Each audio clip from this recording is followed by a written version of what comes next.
Olá! Me chamo Evandro, editor do canal Adventista Sucatinga Beberibe 7.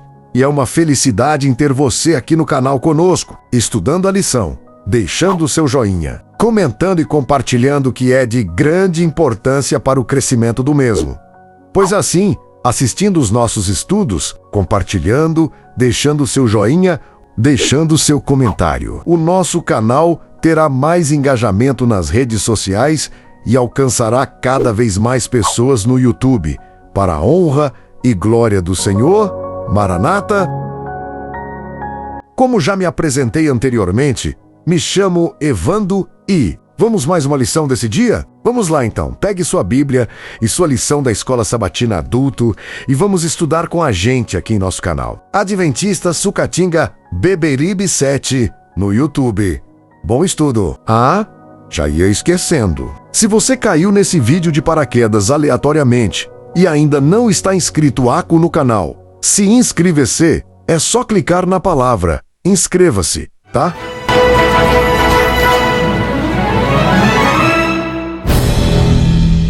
Imagine um soldado em campo de batalha. Ele sabe que pode morrer a qualquer momento, mas também sabe que sua missão é crucial para salvar vidas. De um lado, ele pensa na possibilidade de voltar para casa, abraçar sua família e descansar. Do outro lado, ele reconhece que seus companheiros ainda precisam dele, que sua experiência pode fazer a diferença entre a vitória e a derrota. Como esse soldado se sente? Dividido, pressionado de ambos os lados. Foi exatamente assim que o apóstolo Paulo se sentiu quando escreveu aos Filipenses. E é sobre esse dilema profundo, viver para Cristo ou morrer para Cristo, que vamos refletir hoje. Sejam todos bem-vindos ao canal Para Que Todos Saibam. Eu sou o professor Alan Robson e estamos estudando a lição 3 da Escola Sabatina. Hoje é 14 de janeiro, terça-feira. O tema da semana, estamos falando sobre vida e morte. E o tema de hoje, viver e morrer para Cristo. Antes de mergulharmos no texto bíblico, eu convido você a inclinar a sua cabeça comigo para uma palavra de oração.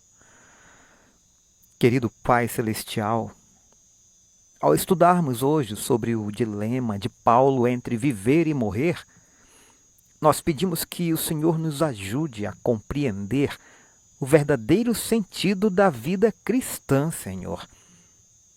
Que nós possamos entender que a nossa existência aqui tem propósito eterno e que a morte não é o fim, mas apenas uma pausa até o glorioso dia da ressurreição.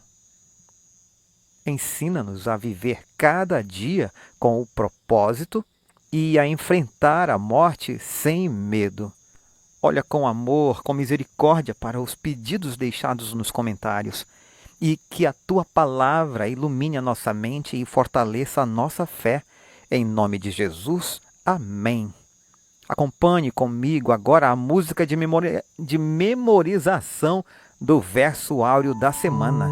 Está em Filipenses 1:21. Porque para mim o viver é Cristo e o morrer é lucro. Filipenses 1, verso 21. Hoje é 14 de janeiro de 2026, terça-feira. Continuamos estudando a pergunta número 5 do nosso manual da Escola Sabatina. O que Paulo quis dizer ao afirmar que partir e estar com Cristo era melhor? O nosso texto base continua sendo Filipenses capítulo 1, versos 23 e 24, e hoje vamos aprofundar a nossa compreensão sobre esse ensino tão importante. Vamos ler essa passagem bíblica? Mas de ambos os lados estou em aperto, tendo desejo de partir e estar com Cristo, porque isto é ainda muito melhor. Mas julgo mais necessário, por amor de vós, ficar na carne. O autor da lição comenta que essa passagem tem sido mal interpretada ao longo dos séculos. No verso para memorizar desta semana, Paulo falou sobre as diferenças entre viver e morrer. O cristão vive para Cristo e pode até morrer por ele. Nesse sentido, a morte é lucro, pois nosso testemunho se torna ainda mais poderoso e convincente. Quando estamos dispostos a dar a vida por uma crença, provamos que nossa fé é verdadeira. Irmãos, nós precisamos começar reconhecendo um fato histórico importante. Essa passagem de Filipenses 1, versos 23 e 24, tem sido usada incorretamente para defender doutrinas que não estão fundamentadas no ensino bíblico completo.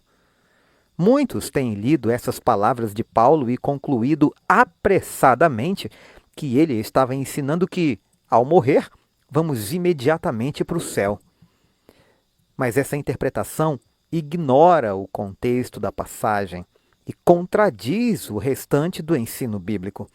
Quando Paulo diz que o viver é Cristo, ele está expressando que a sua vida inteira tem um único propósito: glorificar a Jesus, proclamar o Evangelho, edificar a igreja. Cada respiração, cada palavra, cada ação de Paulo era direcionada para Cristo. Essa não é apenas uma frase bonita, irmãos, é uma declaração de missão de vida. E quando ele diz que o morrer é lucro, ele está falando de uma perspectiva muito específica. Não é lucro porque Paulo iria imediatamente desfrutar da presença consciente de Deus. É lucro porque a morte selaria o seu testemunho de forma definitiva e poderosa. Pense comigo, irmãos, ao longo da história da igreja, quantas pessoas se converteram ao verem a coragem dos mártires? Quantos corações duros foram quebrantados ao testemunharem cristãos morrendo com paz, perdoando seus algozes, cantando hinos enquanto eram queimados ou apedrejados? O sangue dos mártires sempre foi e continua sendo a semente da igreja. Quando alguém está disposto a morrer por sua fé, irmãos, isso prova que essa fé não é superficial, não é apenas emocional ou cultural. É uma fé genuína, transformadora, que vale mais que a própria vida. E esse testemunho poderoso traz lucro para a causa do Evangelho. O autor prossegue. No entanto, também devemos reconhecer a realidade da morte. Os mortos não sabem nada. Eclesiastes 9:5. E eles estão descansando na sepultura até a ressurreição. João 5, 28 e 29. Por isso, Jesus disse a respeito de alguém que havia morrido: o nosso amigo Lázaro adormeceu, mas vou despertá-lo. Em João 11, verso 11.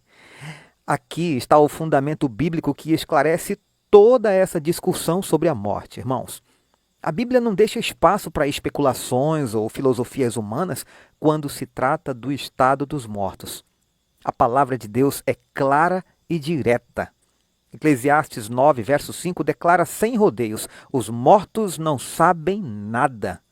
Não diz os mortos sabem pouco ou os mortos sabem apenas coisas espirituais. Diz que eles não sabem nada. Isso significa que não há consciência na morte, não há pensamento, não há percepção, não há emoção. E veja o versículo seguinte, Eclesiastes 9, verso 6, que continua: também o seu amor, o seu ódio e a sua inveja já pereceram. Para sempre não têm eles parte em coisa alguma do que se faz debaixo do sol. As emoções, os sentimentos, as paixões, tudo isso cessa na morte. João 5, 28 e 29 nos aponta para o momento em que essa situação mudará. A ressurreição. Jesus disse: vem a hora em que todos os que se acham nos túmulos ouvirão a sua voz e sairão. Os que tiverem feito o bem para a ressurreição da vida, e os que tiverem praticado o mal para a ressurreição do juízo. Perceba, irmãos, Jesus localiza os mortos nos túmulos, não no céu ou no inferno. E fala de um momento futuro. Vem a hora, quando eles ouvirão sua voz e sairão. Se eles já estivessem conscientes no céu ou no inferno, por que precisariam sair dos túmulos? E Jesus usou uma metáfora belíssima para descrever a morte, o sono.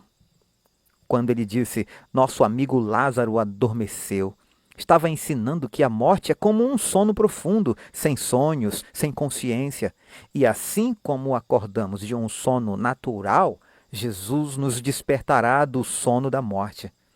O autor prossegue, se quando as pessoas morrem elas vão imediatamente para o céu, imagine como teria sido para Lázaro. Após 4 dias desfrutando do céu, um anjo aparece com a má notícia. Desculpe, Lázaro, mas Jesus está chamando-o de volta para a terra. Você não pode continuar aqui. Quando analisamos as consequências lógicas de uma ideia, nós podemos perceber mais facilmente quando estão erradas e o quanto são perigosas. Irmãos, este é um dos argumentos mais poderosos e pastorais sobre o estado dos mortos. E é um argumento que apela tanto para a lógica quanto para o coração. Pense comigo com calma e sinceridade. Se a doutrina da imortalidade da alma fosse verdadeira, se Lázaro tivesse realmente ido para o céu quando morreu, o que Jesus fez seria cruel. Seria como arrancar alguém do paraíso e jogá-lo de volta nesse mundo caído, cheio de dor, doença, sofrimento e pecado. Imagine Lázaro diante do trono de Deus, vendo a glória celestial, ouvindo os anjos cantarem, experimentando a paz perfeita que não existe neste mundo. E então, de repente, um anjo vem com a má notícia. Sinto muito, Lázaro, mas você precisa voltar. Jesus está te chamando de volta para a terra. Como Lázaro se sentiria? Ele não ficaria devastado?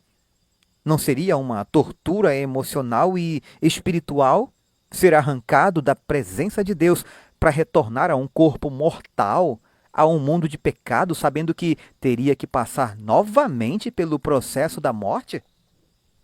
Mas veja o que aconteceu realmente. Quando Jesus ressuscitou Lázaro, ele não disse absolutamente nada sobre ter estado no céu. Não descreveu glória nenhuma. Não mencionou anjos, não falou de reencontros com entes queridos, não compartilhou nenhuma experiência celestial. Por quê? Porque ele não teve nenhuma. Ele estava morto, inconsciente, descansando na sepultura. E esse argumento nos ensina uma técnica importante de estudo bíblico, que é analisar as consequências lógicas de uma doutrina. Se uma interpretação leva a conclusões absurdas ou contraditórias com o caráter de Deus, então essa interpretação está errada. E a doutrina da imortalidade da alma leva exatamente a esse tipo de contradição. O autor comenta ainda que a morte é como um sono sem sonhos, do qual Jesus despertará seus fiéis em sua segunda vinda. Então, junto com os santos vivos, aqueles que forem ressuscitados serão arrebatados e levados ao céu para estar com Jesus para sempre. 1 Tessalonicenses 4, versos 16 e 17. Irmãos, a única conclusão a que podemos chegar após ler essa sequência revelada nessa passagem é que se os mortos já estivessem no céu, por que precisariam ressuscitar? A verdade é clara, a morte é um sono e o despertar acontece na volta de Jesus. O autor comenta ainda que as palavras de Paulo sobre partir desta vida para estar com Cristo significam estar com Ele no sofrimento e na morte para alcançar a ressurreição dentre os mortos. Paulo também sabia que, depois de fechar os olhos na morte, a próxima cena que veria, em um piscar de olhos, seria Jesus. Cristo o levaria, com todo o povo de Deus, para o lugar que preparou para todos os que o amam. Irmãos, Paulo não falava de ir conscientemente para o céu ao morrer. Filipenses 3,11 mostra que a sua esperança estava na ressurreição futura. E ele entendeu algo maravilhoso. Na morte não há percepção de tempo. Você fecha os olhos e instantaneamente, na sua percepção, vê Jesus voltando em glória. Não há espera consciente. O autor prossegue. Embora estivesse disposto a morrer por Cristo, Paulo sabia que seria melhor para os filipenses que ele continuasse a viver. Curiosamente, para o cristão, nem sempre é fácil saber se é melhor viver para Cristo ou morrer para ele. Irmãos, Paulo era um pastor genuíno. Pessoalmente, morrer seria alívio, mas ele sabia que a igreja ainda precisava dele. Essa tensão é real para muitos cristãos, o desejo de descansar versus a necessidade de continuar servindo. Não é fraqueza espiritual, é humanidade combinada com fé profunda, irmãos. O autor fala ainda que Paulo estava pressionado dos dois lados, entre continuar vivo ou descansar na sepultura. A expressão pressionado dos dois lados aqui do autor mostra o dilema real de Paulo, irmãos. Continuar servindo ou descansar na sepultura até a ressurreição. Note que a lição diz descansar na sepultura, não ir para o céu. Paulo confiou em Deus e continuou seu ministério, deixando o resultado nas mãos de Deus. A pergunta para nossa reflexão quer saber, você já pensou que, após a morte, a próxima cena que verá será a volta de Cristo? Esse pensamento o ajuda a entender o raciocínio de Paulo? Eu concluo essa primeira parte da lição dizendo que essa verdade muda tudo, irmãos. Se você morresse hoje, o próximo momento consciente seria ver Jesus voltando em glória. E isso tira o medo da morte e torna a ressurreição ainda mais preciosa.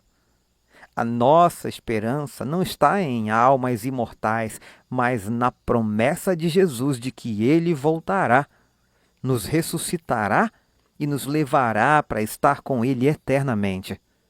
Essa era a esperança de Paulo. Essa deve ser a nossa esperança também. Eu convido você a me acompanhar a partir de agora nos comentários de Ellen White. Para Paulo, a cruz era o único objeto de supremo interesse. Desde que havia sido detido em sua jornada de perseguição contra os seguidores do crucificado Nazareno, jamais deixara de se gloriar na cruz. Nessa ocasião, fora-lhe dada uma revelação do infinito amor de Deus demonstrado na morte de Cristo. E uma transformação maravilhosa havia acontecido em sua vida, pondo em harmonia com o céu todos os seus planos e propósitos. Desde esse momento, Paulo se tornara um novo homem em Cristo. Ele sabia por experiência pessoal que, quando um pecador uma vez contempla o amor do Pai, como se vê no sacrifício de seu filho, e se rende à divina influência, acontece uma mudança de coração, e desde então, Cristo é tudo em todos. Por ocasião de sua conversão, Paulo havia sido inspirado com o incontido desejo de ajudar seus semelhantes a contemplar Jesus de Nazaré como o Filho do Deus vivo, poderoso para transformar e salvar. Desde então, sua vida fora inteiramente dedicada ao esforço para retratar o amor e o poder do crucificado. Seu grande coração alcançava todos os tipos de pessoas.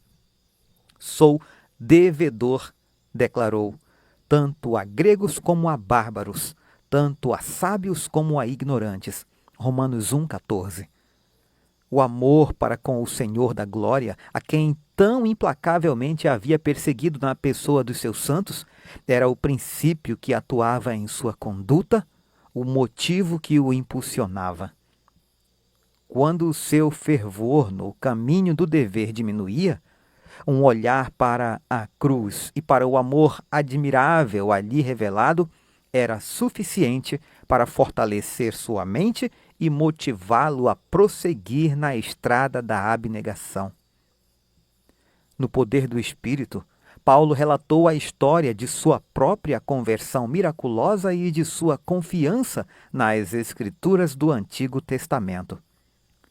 Suas palavras foram pronunciadas com solene fervor, que ele amava com todo o coração o Salvador crucificado e ressurgido. Viam que sua mente estava centralizada em Cristo e que toda a sua vida estava ligada ao seu Senhor.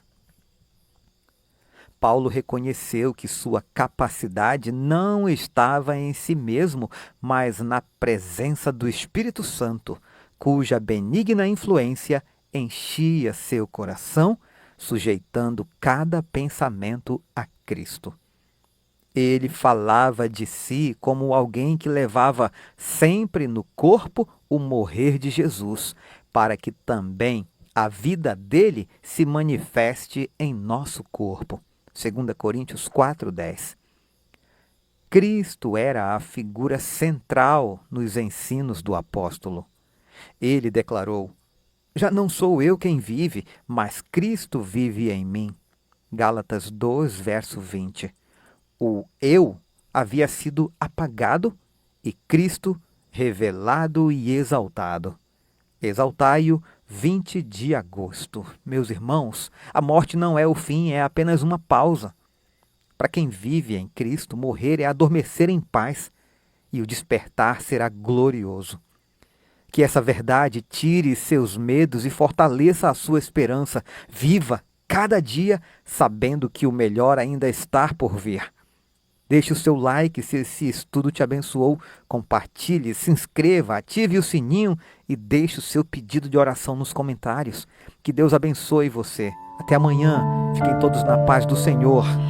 Porque para mim o viver é Cristo e o morrer é lucro. Filipenses 1, verso 21.